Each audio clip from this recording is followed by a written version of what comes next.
এই ফেরেশতারা আল্লাহ পাক যাকে যে কাজের জন্য তৈরি করছেন সে সেই কাজে নিয়োজিত। শারীরিক দুর্বলতা নাই, খাওয়া দাওয়ার চাহিদা নাই, ঘর সংসার নেই। এর ভিতরে চারজন ফেরেশতা সবচাইতে বড় এবং মর্যাদাশীল। চারজনের একজন হযরত জিবরাইল আলাইহিস সালাম। ওনার দায়িত্ব হলো পয়গম্বরদের কাছে, নবীদের কাছে আল্লাহ পাকের পক্ষ থেকে ওহী নিয়ে আসা।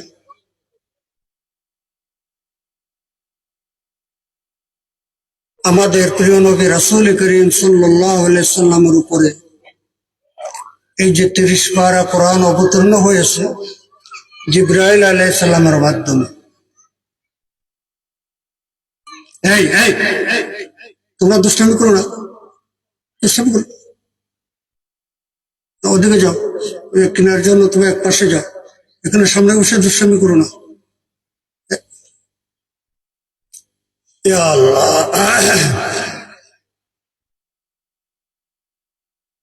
হযরত জিবরাইল আলাইহিস সালাম কথা শুনলেন। হযরত মিকাইল আলাইহিস সালাম,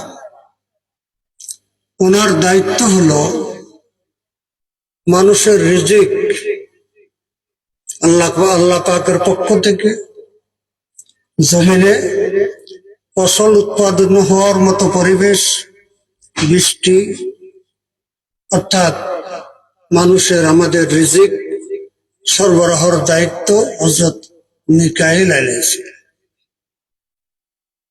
হযরত ইসরাফিল আলাইহিস সালাম, ওনাকে একটা কাজের জন্য আল্লাহ পাক তৈরি করছেন। সিংহায় ফুঁক দিয়ে আসমান ও জমিন সবকিছুকে ধ্বংস করবেন। সিংহা স্বাভাবিকভাবে আমরা দেখি মহিষের শিং অথবা গরুর শিং, এটার এক মাথা চিকন মাথা কেটে মুখ দিয়ে ফুঁক দেয়, ও খেওয়া ঘাটে লোকজনকে ডাকে। আগে ছিল এটা, এখন তো আর আধুনিক ইয়ে নাই। তো হযরত ইসরাফিল আলাইহিস সালাম এই পৃথিবী আসমানকে ধ্বংস করার জন্য যত বড় সিংহার প্রয়োজন,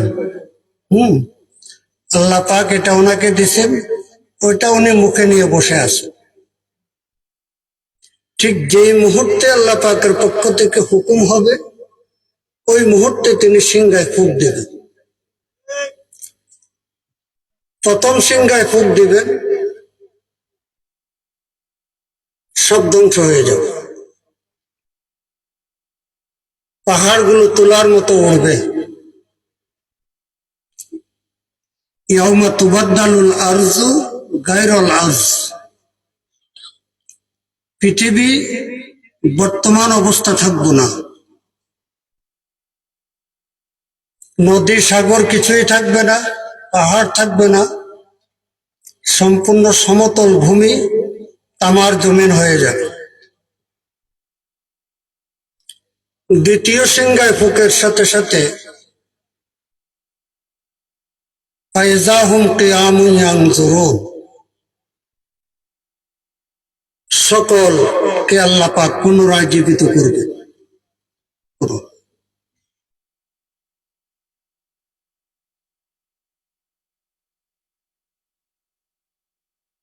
হযরত আজরাইল আলাইহিস সালাম চতুর্থ ফেরেশতা, এনার দায়িত্ব হলো মানুষের জান বের করা। এই চারজন ফেরেশতাদের মধ্যে সবচাইতে বড় মর্যাদাশীল। আর 8 জন ফেরেশতা আছে, এরা আল্লাহ তাআলার আরশে আজিম বহনকারী 8 জন ফেরেশতা। এদের এক একজন ফেরেশতা কত বড়,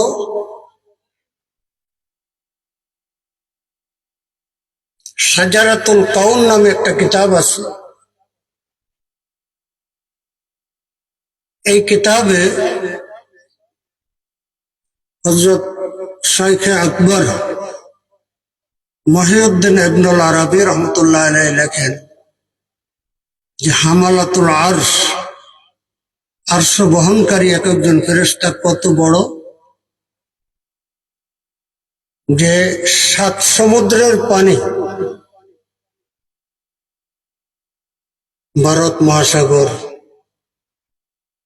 আরব সাগর, আটলান্টিক মহাসাগর, ভূমধ্যসাগর, এই 7 সমুদ্রের পানি যদি একজন ফেরেশতার মাথায় ঢেলে দেওয়া হয় তো 1 ফোঁটা পানিও নিচে পড়বে না।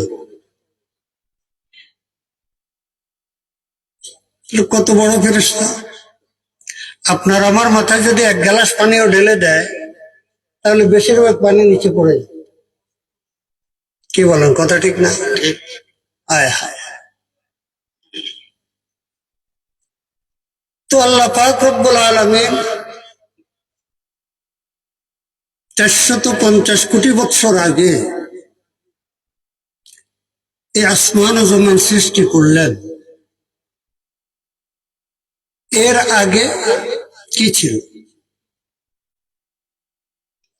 বুদে তনহা কঞ্জে মখফি বেনশা, বুদে তনহা কঞ্জে মখফি বেনশা, নয় কমর নয় শামস আখতার নয় জমা। হাদিসে কুদসি, কুনতু কনজাম মখফিয়া। আল্লাহ পাক বলেন যে আমি গোপন রত্ন ভান্ডার ছিলাম, কিছুই ছিল না।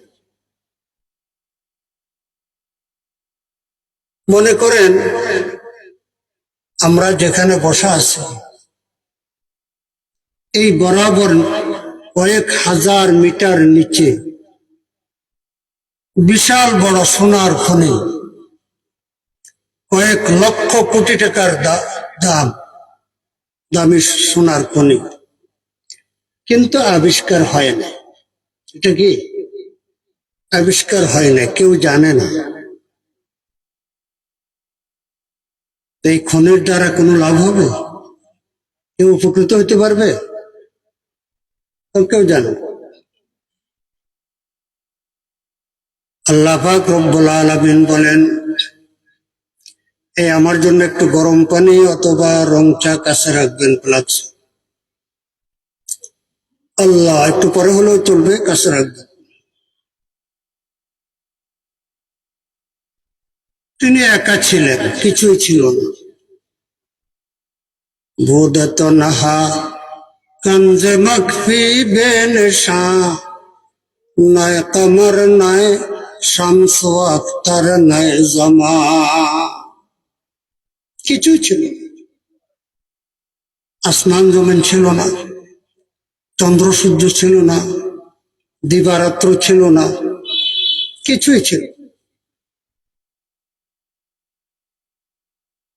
কেউ যদি প্রশ্ন করেন যে কতকাল তিনি এভাবে একা ছিলেন,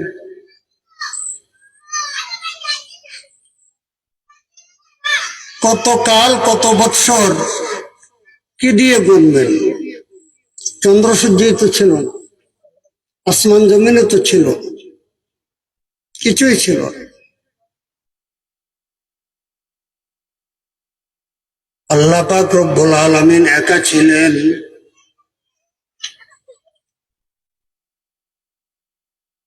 লাম ইয়ালিদ ওয়া লাম ইউলাদ ওয়া লাম ইয়াকুল লাহু কুফুয়ান আহাদ। হায় হায়। তাহার আগে কেউ ছিল না,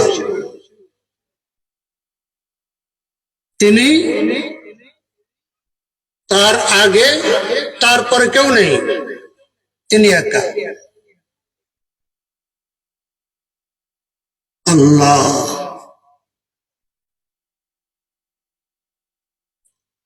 আল্লাহ পাক রব্বুল আলামিন বলেন, ফাআরাদতুল খালকা লিউরাফা। আল্লাহ পাক রব্বুল আলামিন বলেন, আমি সৃষ্টি জগৎ মখলুক সৃষ্টি করার সিদ্ধান্ত নিলাম। এখানে রাখুন,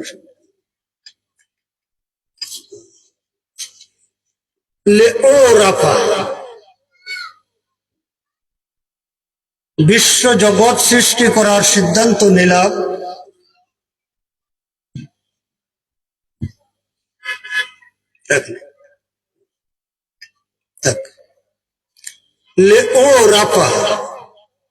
পরিচিত হওয়ার জন্য। কারণ আমি যে এত বড়, এত ক্ষমতা আমার, এত কিছু করতে পারি, আমি এত বড় দয়াবান, দয়া কার উপরে করব?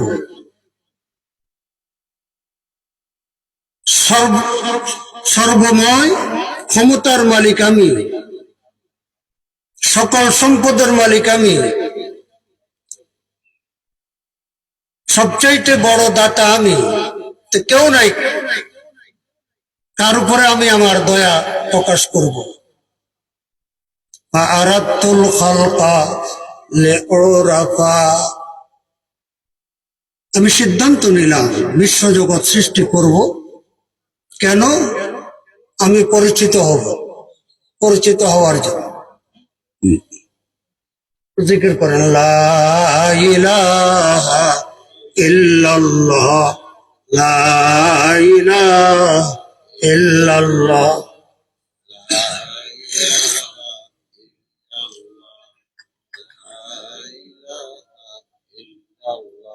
লা ইলাহা ইল্লাল্লাহ মুহাম্মাদুর রাসূলুল্লাহ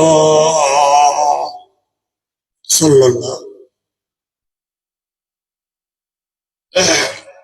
আল্লাহ পাক নিজের সম্পর্কে বলতেছে, ওয়া হুয়া আলা কুল্লি শাইইন কাদির,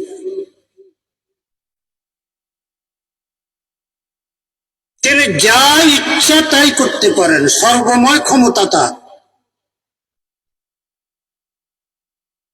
এই যে পৃথিবী সৃষ্টি করছেন, আসমান সৃষ্টি করছেন, কার সহযোগিতা নিছেন? পৃথিবী সৃষ্টি করার জন্য কি কোনোখান থেকে মাটি আমদানি করা লাগছে? হ্যাঁ, ইজা আরাদা শাইআন আন ইয়াকুলা লাহু কুন ফায়াকুন। আল্লাহ, তিনি যদি কোনো কিছু সৃষ্টি করতে চান, কোন আরবি শব্দ, অর্থাৎ হয়ে যাও, কোন শব্দ বলতে দেরি নাই, হয়ে যায়। তারপরও আদতুল্লাহ, আল্লাহ পাকের নিয়ম, গুরুত্বপূর্ণ কাজে একটু সময় বেশি লাগে। দেখেন, একটা মুরগির বাচ্চা, মুরগির ডিম 17-18 দিন মুরগি যদি তাও দেয়, বর্তমান মেশিনে হিট দিয়ে ইয়ে করে, তো অল্প সময়ের ভিতরে মুরগির বাচ্চা ডিমের ভিতর থেকে বের হয়ে যায়। একদিনে বাচ্চা হাঁটা আরম্ভ করে, শক্ত শক্ত চাউল ঠুকুর দিয়ে খায়। কিন্তু একটা মানব সন্তান 9 থেকে 10 মাস মায়ের গর্ভে, আদতুল্লাহ, আল্লাহ পাকের নিয়ম, গুরুত্বপূর্ণ কাজে সময় লাগানো। আল্লাহ পাক রব্বুল আলামিন আসমান ও জমিন সৃষ্টি করছেন ফি সিত্তাতি আইয়াম, 6 দিন। 6 দিন যে আমাদের 24 ঘন্টার 6 দিন না। ওয়া ইন্না ইয়াওমান ইনদাল্লাহি কাআলফি সানাতিন মিম্মা তাউদ্দুন, আমাদের 1000 বছর আল্লাহ পাকের নিকটে একদিন। তো এই বিশ্ব ভূমণ্ডল এবং 7 আসমান তৈরি করতে আল্লাহ পাক 6000 বৎসর সময় লাগাইছে। কত বৎসর? 6000 বৎসর। এই কথা বলবো না কেউ? কথা বলবো? এমনি লোকজন কম, বুঝেন তো। আমরা তো এই চরমনার ময়দানে লক্ষ লক্ষ মানুষ, এর সাথে আরো উঁচা স্টেজে বসে কথা বলি, কিন্তু আজকে আমি স্টেজে বসে নাই কেন? আপনাদের লোকজনের উপস্থিতি কম, সবার মাথার উপরে বসে আমি কথা বলবো, এটা অশোভনীয়। এই জন্য আমি নিচে বসছি। তো লোক সংখ্যা কম হওয়াতে অসুবিধা নাই, হ্যাঁ, কারণ আমরা মাদ্রাসার শিক্ষক ছিলাম, ছাত্রদেরকে পড়াইতাম। কোনো ক্লাসে ছাত্র বেশি, কোনো ক্লাসে ছাত্র কম। তো যাক, লোকজন ধরে আস্তে আস্তে আসবে, তো ওই সময় পর্যন্ত তো আমি থাকবো না। যারা আছেন খুব মনোযোগ সহকারে শুনে।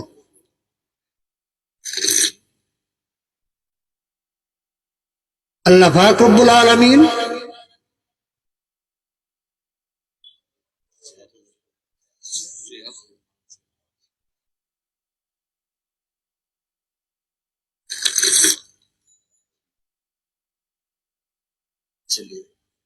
আল্লাহ পাক রব্বুল আলামিন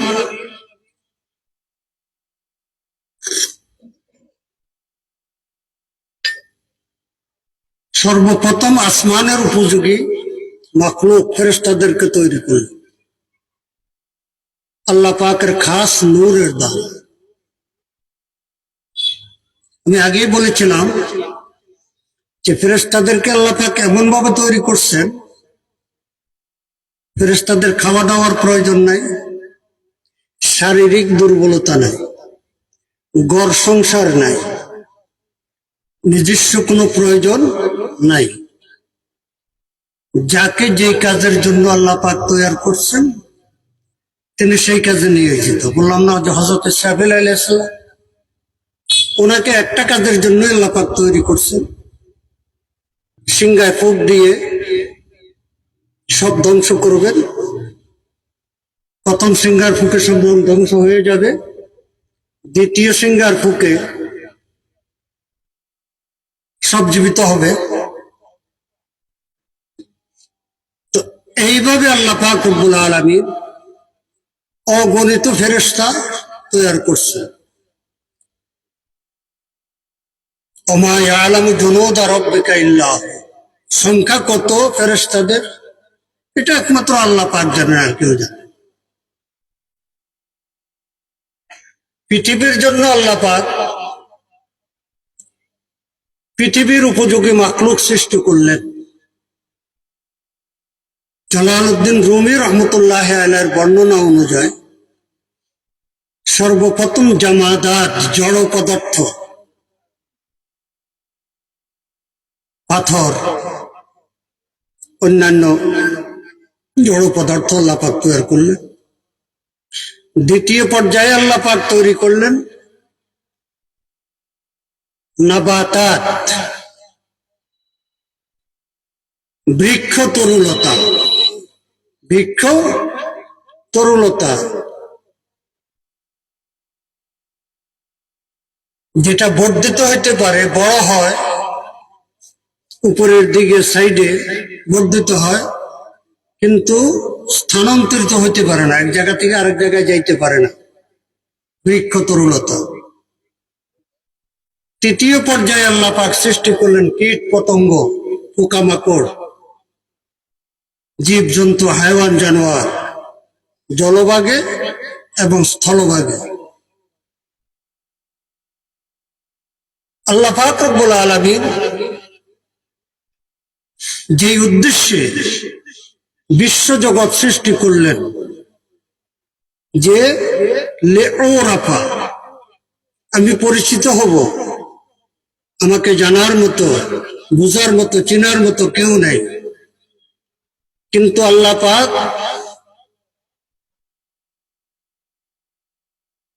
আমাদের বনি আদম মানব সন্তান আমাদেরকে সৃষ্টি করার পূর্বে কয়েক লক্ষ বছর পূর্বে জিন জাতিকে আল্লাহ পাক তৈরি করেছেন। অখালাকাল জাহান্না মিন মারিজিন মিন নার, জ্বলন্ত অগ্নিশিখা আগুনের দ্বারা আল্লাহ পাক জিন জাতিকে তৈরি করছে। কয়েক লক্ষ বছর থেকে বললাম। আর রুমি রহমতুল্লাহ আলাই ইবলিস সম্পর্কে বলছেন, আবেদে ৭০০০০ সালারা, ৬ লক্ষ বৎসরের ইবাদতকারী কে ছিল? ইবলিস। এই ইবলিস আল্লাহ পাকের হুকুম লঙ্ঘন করছে, নাফরমানি করছে। সে মুআল্লিমুল মালায়েকা এত ইবাদত বন্দেগী করছে, ফেরেশতারা আল্লাহ পাকের কাছে অনুমতি চাইলো, আয় আল্লাহ, এই ইবলিস হুজুর এত সুন্দর সুন্দর আপনার কথা বলে, আপনার মারিফতের কথা বলে, আল্লাহ আপনার অনুমতি দিলে আমরা তাকে আসমানে উঠিয়ে নিয়ে আসতাম, তার বয়ান শুনতাম আমরা। আল্লাহ পাক অনুমতি দিছে, তোমাদের মনে চাইলে নিয়ে আস। ফেরেশতাদের সাথে তার চলাফেরা থাকা, ফেরেশতাদের ওস্তাদ আল্লাহ পাক রব্বুল আলামিন আদম আলাইহিস সালামকে তৈরি করার পরে, লম্বা ঘটনা, ওদিকে পুরা বর্ণনায় যাব না, ফেরেশতাদেরকে বলছেন, ইয়া মালাইকাতিস জুদু লি আদমা,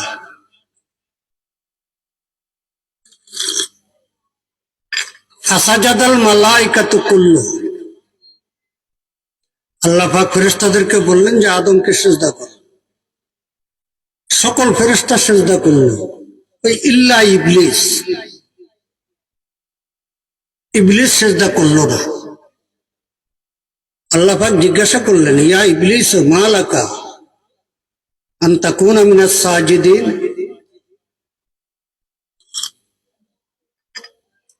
ফেরেশতারা সবাই সিজদা করলো, এদের সাথে তুমি সিজদা করলা না কেন?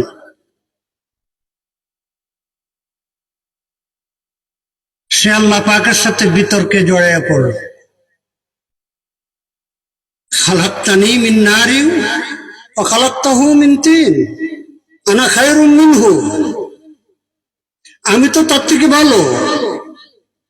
তার মনে যে আমি তো ৬ লক্ষ বছর পর্যন্ত ইবাদত করে আসছি, ওই কথাটা না বলে কি বললো? খালাকতানি মিন নার, আপনি আমাকে আগুন দিয়ে সৃষ্টি করছেন, আর তাকে পচা মাটি, সলসলিন কাল ফাখর। কুমারিয়ারা হাঁড়ি পাতিল কলসি বানায়, যে মাটিকে আগে খুব পচায়, এরপরে এটাকে ইয়ে করে গাড়া করে তারপরে বানায় ইয়ে করে, আর টন টন শব্দ করে। তো আপনি আদমকে বানাইছেন মাটি দিয়া, আমাকে বানাইছেন আগুন দিয়ে, আমি তার থেকে ভালো। অর্থাৎ তার ভিতরে ছিল এই কথাটা।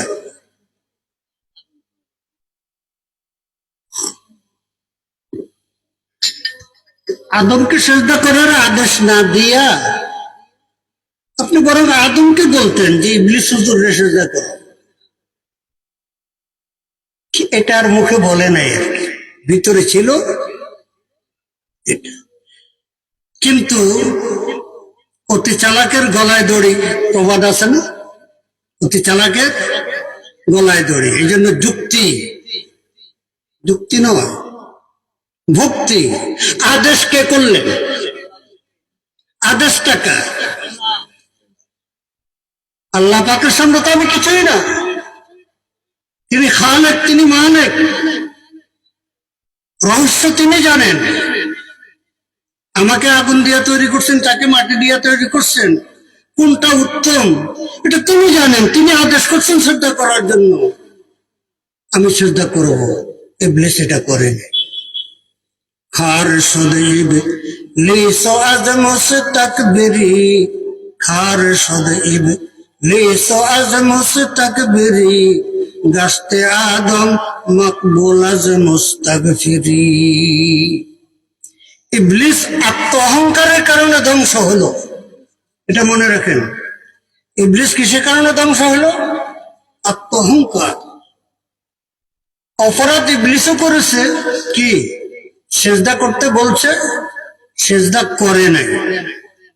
আর আদম আলাইহিস সালামও অপরাধ করেছেন, লা তাকরাবা হাযিহি শাজারাতা ফাতাকুনা মিনাজ জালিমিন। বেহেশতের মধ্যে বলছেন, হে আদম, তুমি আর তোমার স্ত্রী,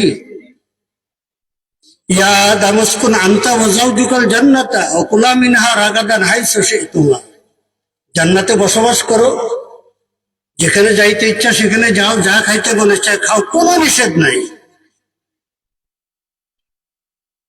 মাত্র ওয়ালা তাকরাবা হাযিহি শাজারাত,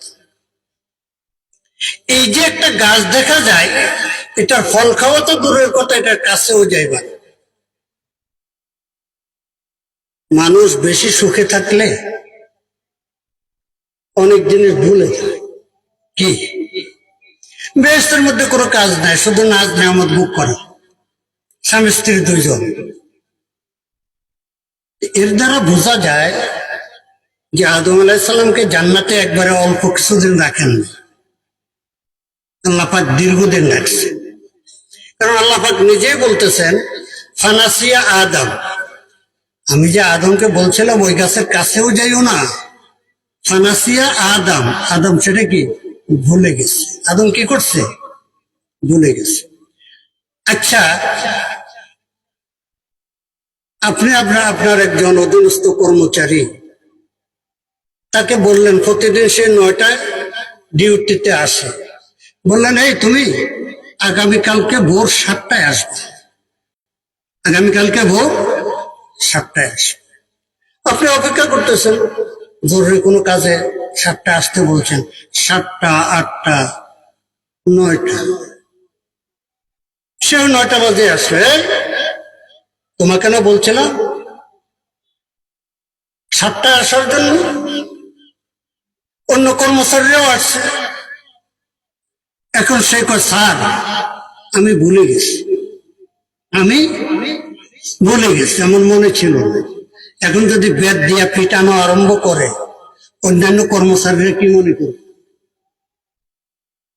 যে স্যাররা এই কাজটা ঠিক হয়নি।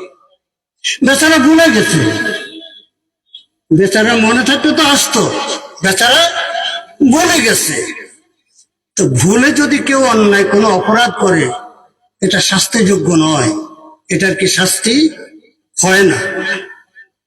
তো আল্লাহ পাক নিজেই বলতেছেন, ফানাসিয়া আদম, আমি যে আদমকে বলেছি ওই গাছের কাছেও যাইও না, আদম ভুলে গেছে। আর ওই ইবলিস এটার সুযোগ দিছে, বেহেশতের ভিতরে তো ঢুকতে দেয় নাই, এটা জান্নাতের বাউন্ডারি বাইরে দিয়া নিজের পরিচয় গোপন করিয়া বন্ধু বেশে এ বাহিরে বসে এত কান্না কাটি আর এত সুন্দর করে আম্মা জান হাওয়া আলাইহিস সালাম মহিলাদেরকে অল্প কথা প্রলোভন দিয়া ভুলানো যায়। আপনারা শুনে থাকবেন, এই বাজ্জানি আছে না, বেজ্জা কয়েম বলেছে কেন, এই বেজ্জারা গ্রামে যায়, ওষুধ বিক্রি করে, নানান রকমের তাবিজ তোমার বিক্রি করে। একবারে ঘরে গিয়া আপনার ঘরওয়ালির সাথে বসা এত সুন্দর করে কথা বলবে, এমন এমন রোগের কথা বলবে, সে দেখবে যে আর আসলে তো এই রোগগুলো তো আমার আছে। তাবিজ দিব, এক ডিব্বা ওষুধ দিব, এই রোগগুলো সব ভালো হইয়া যাবে, আর ঘরের ভিতরে কোনো ঝগড়া পাচার, কোনো পেরেশানি থাকবে না। এমন ভাবে কথা বলে, কথা বলতে বলতে বলতে বলতে তার কথার ফান্দে পড়ে যায়। তো বলে 10,000 টাকা লাগবে। কত লাগবে? আরে এত টাকা আমি পাবো। আরে কি বলো, তোমার গলার চেন আছে না? কি তোমার কানে আছে না? কথার ফান্দে পড়ে নিজেই গলার চেনটা খুলে দেয়, কি নিজেই কানের দুল খুলে দেয়। পরে যখন চলে যায়, হ্যাঁ স্বামী বাড়িতে আসে, তখন এই কান্নাকাটি শুরু করে দেয়। আমার কিভাবে কি বলছে কে জানে, গুলাই ফেলছে, আমি জানি না, আমি নিজেই খুলে দিয়ে দিছি। কত পরে আফসোস করে। তো ওই আম্মাজান হাওয়া আলাইহিস সালামকে ইবলিসে বাইরে থাইকা থাইকা অকাসামাহুমা কসম খাইয়া কয়, ইন্নী লাকুমা মিনান নাসিহিন, আমি তোমাদের শত্রু নয়, আমি তোমাদের হিতাকাঙ্ক্ষী। একদিন না, 2 দিন না, 3 দিন না, সবসময় কানতে থাকে আর বলতেই থাকে, আমার কথাটা শোনো। এই যে আল্লাহ পাক তোমাদেরকে বলছে এই গাছের কাছেও যাইও না, এটা রহস্যটা জানো?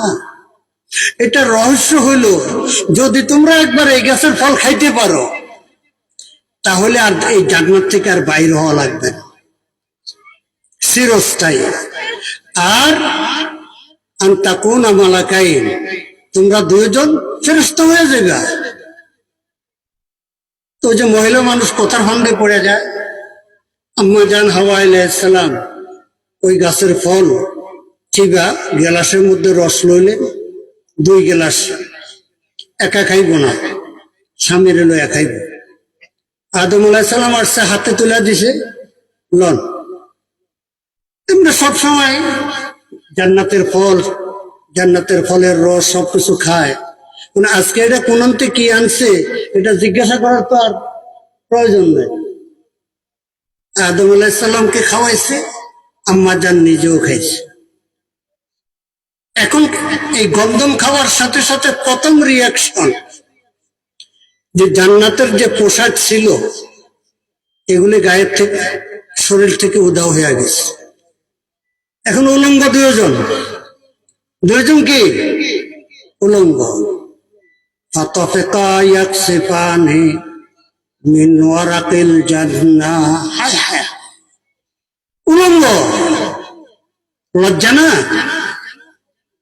তো জান্নাতের গাছের মধ্যে কিছু কিছু গাছ আছে পাতা বড়, যেমন আমাদের দেশে এই ডেউয়া গাছ কয়, ভুট্টা গাছ এবং শাল গাছ, এগুলো পাতা একটু বড় না? কলা পাতা বড় না? তো এই গাছের পাতা দিয়া লিঙ্কি ভরার মতো কোন রকম লজ্জাস্থান রাখছে।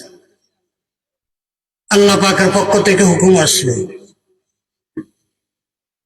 আলাম আনহাকুমা আন তিলকা শাজারাতে, হে আদম হাওয়া, তোমাদেরকে নিষেধ করে না গাছ সম্পর্কে?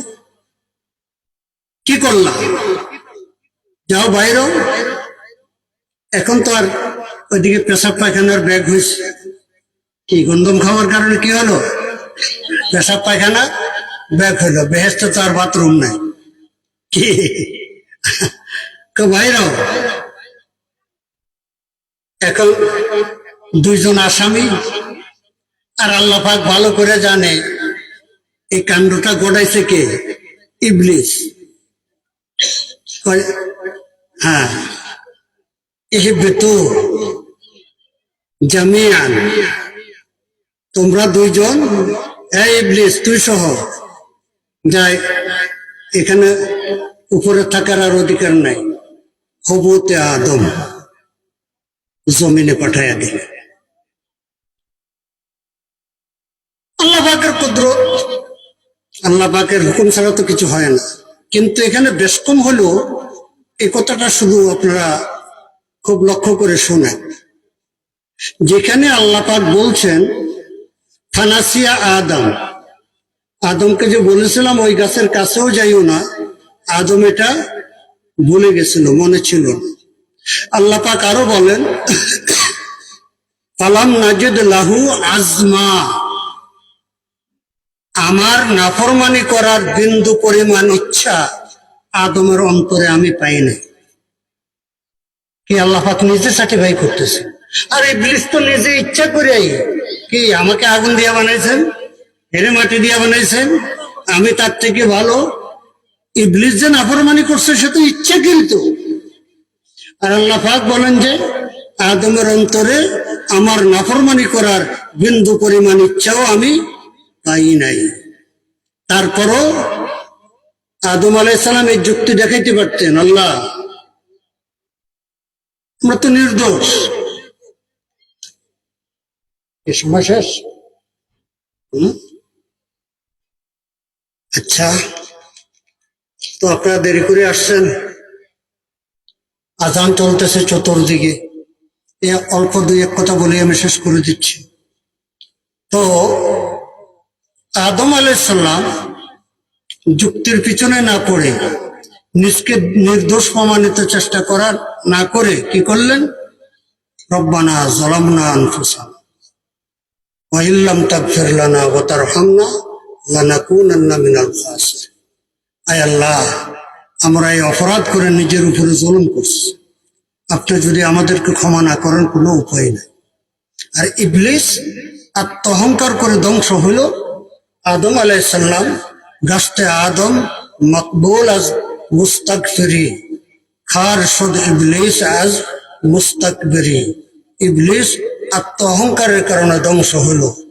পেয়ারা রাসূল সাল্লাল্লাহু আলাইহি সাল্লাম বলছেন, মান কানা ফি কলবিহি মিসকালা হাব্বাতিন মিন খারদালিন কিবরিন লা ইয়াদখুলুল জান্নাহ। যার অন্তরে এক রায় সরিষা পরিমাণ অহংকার থাকবে, এই অবস্থায় যদি তার মৃত্যু হয়, সে জান্নাতে যেতে পারবে না যতক্ষণ পর্যন্ত তার এই অহংকার আগুনে পুড়িয়ে পরিষ্কার না হয়। আল্লাহ পাক আমাদেরকে আত্ম অহংকার থেকে বাঁচার তৌফিক দান করেন। ওয়া আখিরু দাওয়ানা আনিল হামদুলিল্লাহি রাব্বিল আলামিন। নামাজের আজান হয়েছে।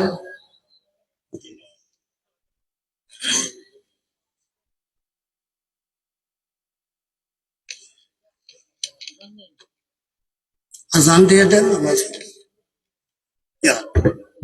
লোকজন আসছে, এখন এগুলোকে উপরে উঠে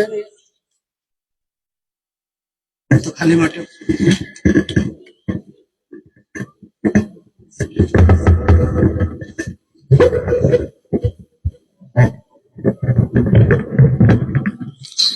আলহামদুলিল্লাহ সুম্মা আলহামদুলিল্লাহ। হুজুর আমাদেরকে অত্যন্ত গুরুত্বপূর্ণ নসিহত করেছেন। আল্লাহ পাক আমাদেরকে এই সমস্ত বিষয়ের উপর আমল করা এবং চলা তৌফিক দান করুন। এখন এই নামাজের আজান হবে। আজানের 10 মিনিট পর নামাজ উপস্থিত হবে। মাহফিলের দক্ষিণ পাশে নামাজের জন্য ওযু ইস্তেঞ্জার